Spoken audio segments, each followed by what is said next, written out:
우리에게 주신 하나님의 말씀은 사도행전 27장 9절에서 26절 말씀입니다. 사도행전 27장 9절에서 26절 말씀입니다. 신약 235쪽입니다. 신약 235쪽입니다. 여러 날에 걸려 금식하는 저희가 이미 지났으므로 떠나기가 위태한지라 바울이 그들을 떠나여 말하되 여러분이여 내가 보니 이번 항해가 한국과 그만 아니라 우리 생명에도 토교가 많은 순회를 끼치기를 하되 백부장이 생산과 선수의 말을 바울의 말보다 더 믿더라. 그 한국과 더 오신 이에 불편함으로 거기서 떠나 아무데도 베르스에 가서 더 오시느냐 하는 자가 더 많으니 베르스는 그들의 항구라. 한쪽은 서남을 한쪽은 서부를 향하였더라.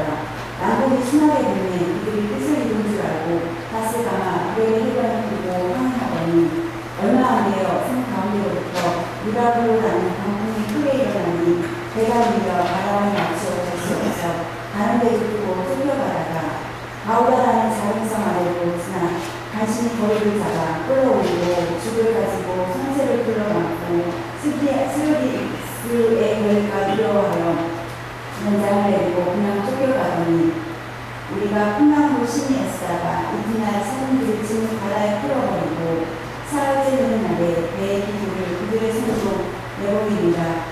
여러 날 동안 해도 별로 보이지 아니하고 큰 풍랑이 그대로 있으니 구원의 영광마저 없어졌더라.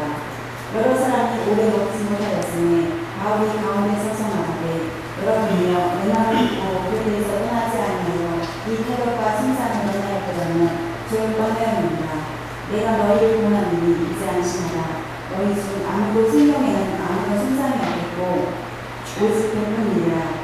내가 속한 바 곧 내가 섬기는 하나님의 사자가 어젯밤에 내 곁에 서서 말하되 바울아 두려워하지 말라. 내가 가이사 앞에 서야 하겠고 또 하나님께서 너와 함께 항해하는 자를 다 내게 주셨다 하였으니 그러므로 여러분이여 안심하라. 나는 미래에 말씀하신 그대로 되리라고 하나님을 믿노라. 그런즉 우리가 반드시 한 성에 결국이라 하더라. 열 나흘째 되는 밤에 우리가 아비랴 바다에서 이리저리 쫓겨가다가 자정쯤 되어 해공들이 어느 육지에 가까워지는 줄을 짐작하고 아멘. 산다입니다. 말씀이 들리면 산다. 살리면 말씀이 들려야 된다. 그런 말씀이죠. 요한복음 11장에 보면 예수님께서 죽은 나사로를 살리시는 그런 장면이 납니다. 나사로는 마르다와 마리아의 오빠입니다. 그들은 예루살렘에서 약 3km 떨어진 베다니라고 하는 마을에 살고 있었습니다. 그런데 예수님께서 이들 그 남매와 친분이 있어서 자주자주 이 베다니에 들리시곤 했습니다. 그런데 어느 날 이 베다니에 살고 있었던 나사로가 이제 병이 들게 되죠.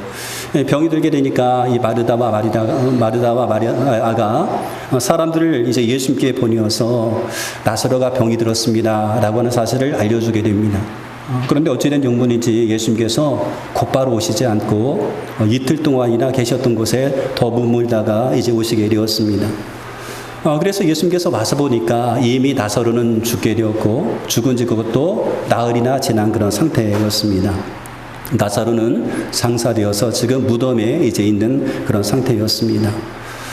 예수님께서는 슬퍼하고 있었던 이 마르다와 마리아와 함께 이제 무덤으로 가셨지요.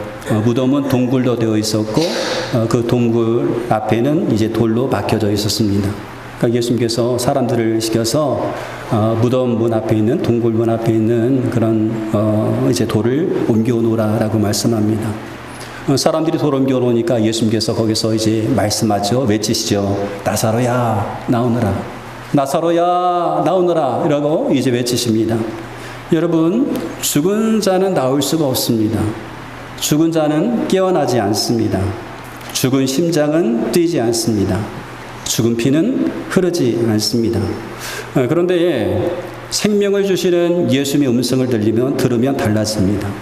예수님께서 나사로야 나오너라 라고 하셨을 때에 죽었던 나사로가 깨어나고 죽었던 나사로가 살아나게 되었습니다. 그리고 무덤 밖으로 나왔습니다. 여러분, 죽은 사람은 우리의 목소리를 듣지 못합니다. 그러나 예수님께서 말씀하시면 죽은 자도 예수님의 음성을 듣습니다. 왜냐하면 예수님께서는 죽은 자와 산 자의 주님이시기 때문에 그러하죠. 로마서 14장 9절 말씀 가운데 보니까 이를 위하여 그리스도께서 하셨으니 곧 산 자의 주가 되려 하시니라. 그러면 누워있던 사람도 살아. 그러면 살아있는 주님의 말씀을 들으면 어떤 일이 벌어질까라고 하는 거죠. 죽을 것 같은 그런 상황 가운데서도 죽지 않습니다. 사방의 우겨쌈을 당하여도 쌓이지 않습니다. 고린도후서 4장 8절로 9절을 말씀해 보니까 우리가 사방으로 우겨쌈을 당하여도 쌓이지 않으며 답답한 일을 당하여도 낙심하지 아니하며 바라도 버림받지 아니하며 을 당하여도 망하지 아니한다. 예수를 모신 특권, 주님의 말씀을 들을 수 있다는 거고, 주님의 말씀을 듣는다라고 한다면 죽을 것 같은 상황 가운데서도 죽지 않습니다. 사방에 우겨도 쌓이지 않죠. 그러므로 우리가 하나님의 말씀을 들을 수 있다라고 한다면 은혜입니다. 벼랑 끝에서도 하나님의 말씀을 들을 수 있다라고 한다면 그 순간에 하나님의 역사를 경험할 수가 있기 때문에 그러하지요. 자, 지금 우리가 읽었던 본문은 바울이 3차 전도여행을 마치고 로마로 가는 과정 가운데 일어났던 일입니다. 자, 바울이 3차 전도여행을 마치고 예루살렘에 오게 되었어요. 그리고 예루살렘에 와서 이제 성전에 올라가게 되었는데, 그때 아시아에서 온 유대인들이 성전에 들어왔던 이 바울을 보고 이제는 소리를 치며 다가와서 바울을 붙잡습니다. 그리고 외치기 시작하는 거예요. 이 바울은 율법을 비방했던 사람입니다. 이 바울은 이방인을 성전에 데리고 와서 성전을 더럽혔던 사람입니다라고 막 외치기 시작하는 겁니다. 그러니까 이 소리를 들었던 많은 유대인들이 이제 몰려와가지고 이 바울을 성전 밖으로 끌고 나가는 거예요. 그리고 성전문을 닫아버립니다. 성전 밖에 나왔던 유대인들은요, 바울을 때리면서 심지어 바울을 죽이려고 하는 거예요. 이 일들에서 군중들 사이에 막 소란이 일어나기 시작했던 거예요. 그 도시에 막 소동이 일어나게 되었고, 이 소식을 누가 들었는가 하면 로마 군대의 천부장이 듣게 되었습니다. 천부장은요, 깜짝 놀란 거예요. 이 소란이 혹시 예루살렘에서 폭동으로 이어지지는 않을까라고 하는 그런 걱정이 되었습니다. 그래서 급히 군사들과 함께 이제 와가지고 누구를 체포해 가는가 하면 바울을 체포해서 데리고 가는 거예요. 그리고 이후에 유대인들은 로마 이 천부장한테 바울을 고소하게 이르게 됩니다. 바울을 고소해서 이제 바울이 재판을 받게 되는데, 이 재판을 받는 그런 과정 가운데서 계속해서 유대인들이 바울을 죽이려고 계획을 세우는 거예요. 바울은 유대인들이 계속되는 살해 위협을 겪게 되었습니다. 그래서 결국 바울은 어떻게 하는가 하면 로마 황제 가이사에게 상소하게 되는 거예요. 그래서 상소를 내서 이제 로마로 가는 그런 과정까지 있는 겁니다. 이제 바울은 다른 죄수들과 함께 배를 타고 이제 이동하는 그런 과정 가운데 있습니다. 바울이 담배는 어렵게 미항이라는 곳에 이제 도착하게 되었는데, 이 미항이라는 곳에 도착했을 때에는 성경에 보니까 금식하는 절기가 지난 시기였다. 태양력으로 보면 9월 말과 10월 초를 말합니다. 금식하는 절기가요. 이 시기가 지난 시기였는데, 이 시기는 자주자주 태풍이 일어나는 그런 시기였다고 합니다. 그래서 바울은 백부장에게 말을 하는 거예요. 우리가 더 이상 항해하면 어려우니까, 항해하면 배뿐만 아니라 사람의 생명도 위험할 수 있으니까 지금 항해하지 맙시다, 출항하지 맙시다 라고 말합니다. 그런데 백부장은요, 이 바울의 말을 듣지 않고 누구의 말을 더 믿었는가 하면 선장과 선주의 말을 더 믿었어요. 그래서 선장과 선주의 말을 따라서 항해를 합니다. 선장과 선주는 미항에서 겨울을 보내는 것보다 이 베닉스라는 곳에 있는데, 베니스라는 곳으로 가서 겨울을 지내는 것이 더 낫다고 여겼습니다.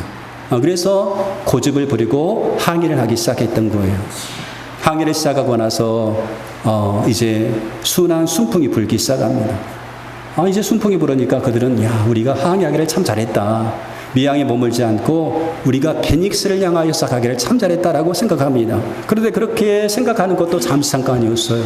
잠시 후에 어떤 일이 벌어지는가 하면 유라굴로라고 하는 북동풍, 광풍이 불어들기 시작하는 거예요. 큰 바람이 일기 시작합니다. 유라굴로 북동풍을 말하는 거예요. 그 바람 때문에 이제는 배가 원하는 대로 가지를 않는 겁니다.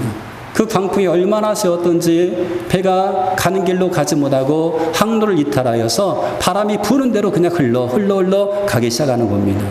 그렇게 배가 항로를 이탈하여서 이 해로를 이탈하여서 미양에서 약 37km 떨어진 가우다라라고 하는 그런 작은 섬 아래에 도착을 하게 되는 거예요. 이 섬을 끼고 있으니까 바람이 잠시 이제 멈춰지게 되었습니다.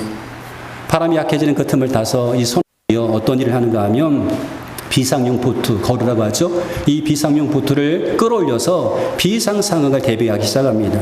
그리고 나무로 만들어진 그 배가 쪼개지지 않게 하기 위해서 밧줄을 가져다가 손에 꽁꽁꽁 이제 묶기 시작합니다. 그리고 나서 모래톱이라고 하는데, 수르디스라고 하는데, 이 모래톱에 걸릴까봐 두려워해서 그냥 바다에 닻을 내리고 그냥 바람에 끌려가는 대로, 배가 끌려가는 대로 쳐다보고 있었습니다. 그렇게 하루가 지나게 되어간 거예요. 근데 참 문제는 뭐냐면 이 광풍이 하루 만에 그쳐진 것이 아니라는 것입니다. 그렇게 하고 그쳐졌으면 좋았을 텐데 그 다음 날에도 광풍은 계속 뛰었습니다.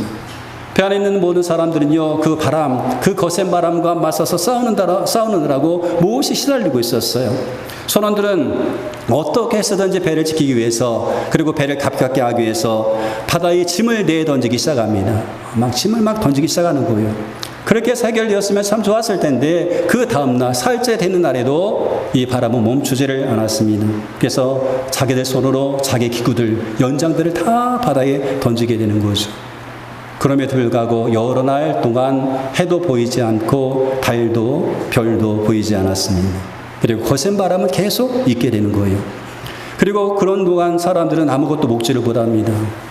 이런 상황 가운데서 배 안에 있었던 이 사람들은요, 점점점 사는 그 소망, 살 수 있다는 그 소망이 없어지기 시작합니다. 야, 이제는 우리가 죽나 보다. 야, 이제는 다 끝났다. 우리가 죽게 되는구나. 그런 생각을 하게 되었던 거죠. 이런 상황을 사도행전 27장 20절은 이렇게 말하고 있습니다. 여러 날 동안 해도 별도 보이지 아니하고 큰 풍랑이 그대로 있음에 구원의 여망마저 없어졌더라.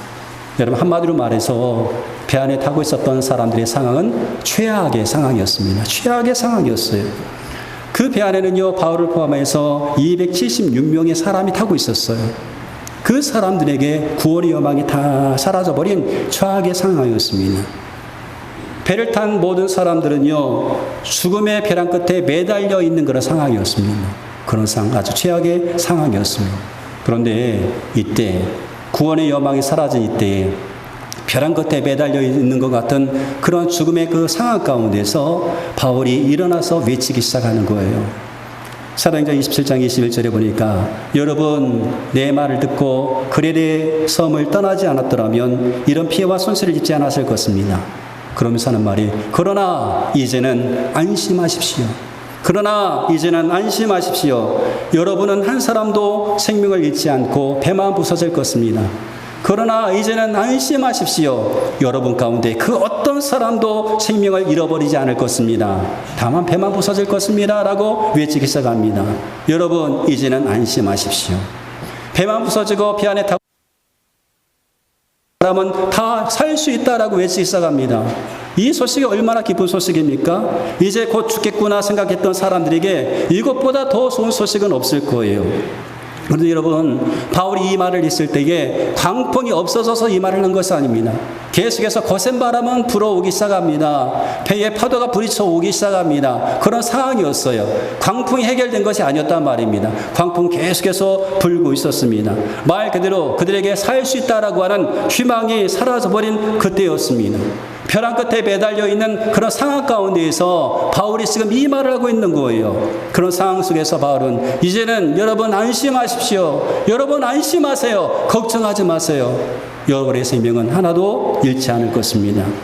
바울이 그렇다면 이렇게 담대하게 외칠 수 있었던 이유가 무엇일까요? 그 이유가 있다고 한다면 유라굴로라고 하는 그런 광풍 가운데서, 그 광풍 속에서 하나님의 음성을, 하나님의 말씀을 들었기 때문에 그렇습니다. 하나님의 말씀을 들었기 때문에 바울이 그 풍랑 가운데 있는 사람들을 향하여서 이제는 안심하세요. 걱정하지 마세요라고 외칠 수 있었던 거죠.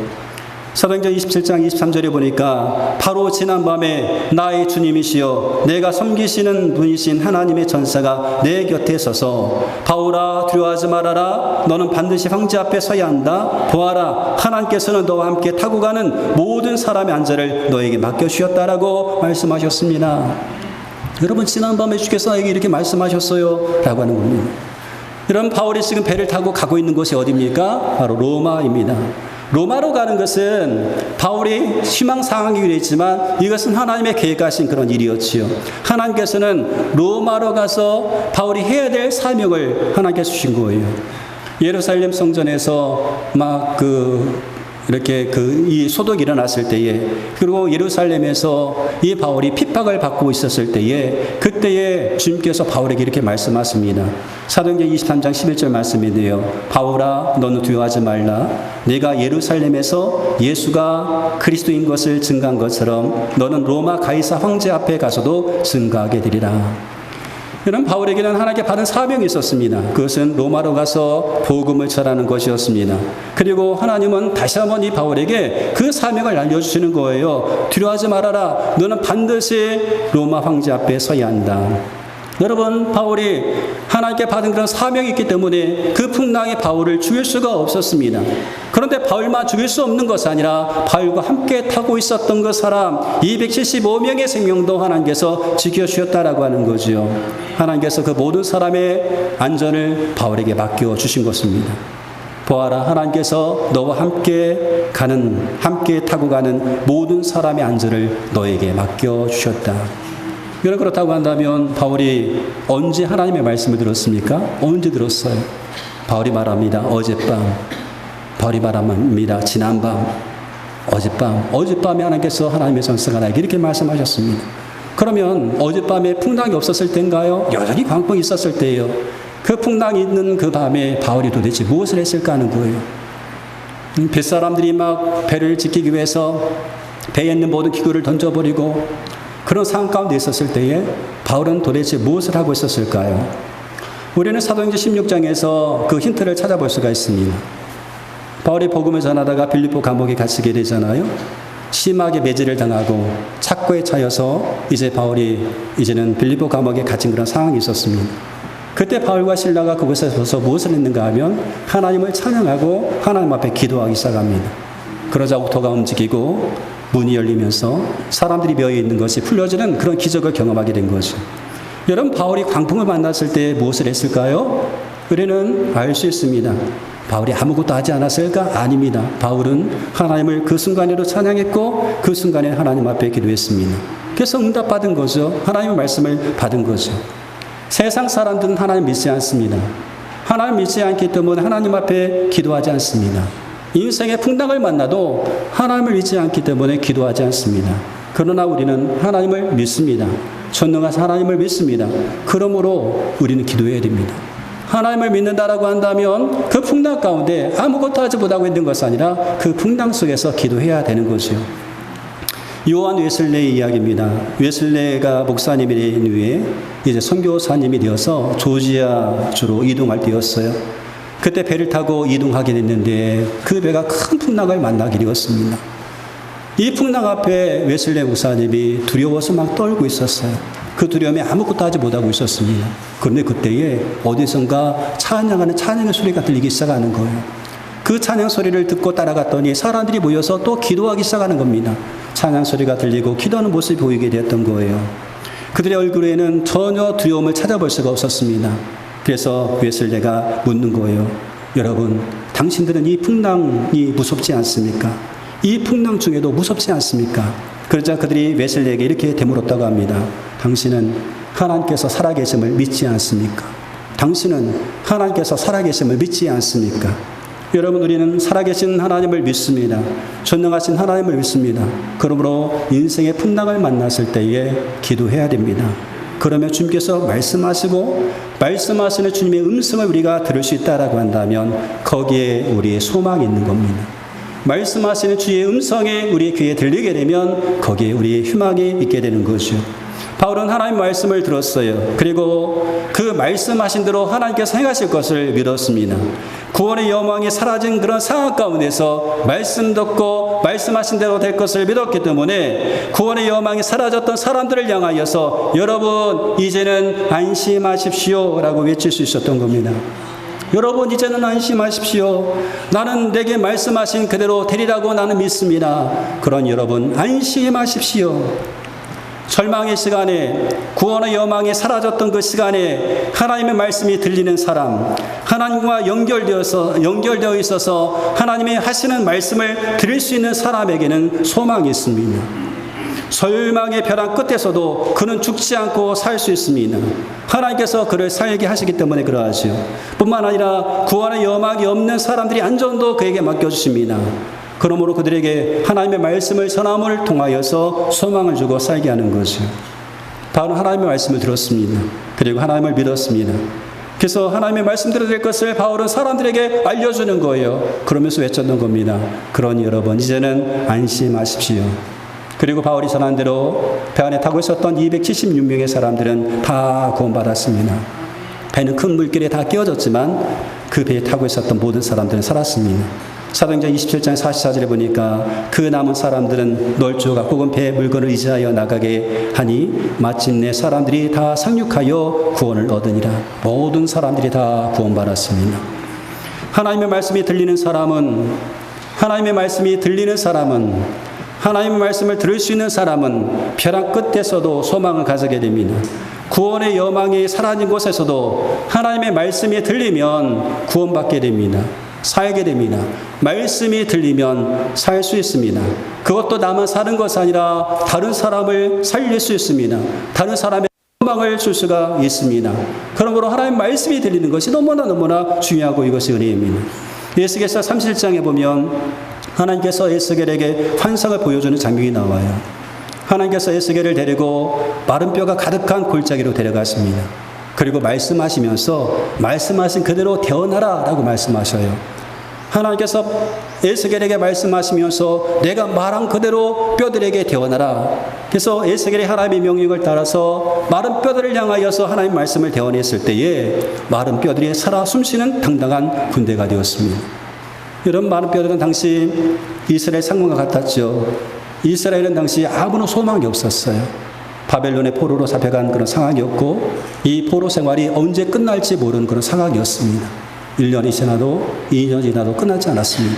하나님 우리를 버리셨나 보다 그렇게 생각하고 있었고 절망 가운데 있었던 그런 상황이었습니다.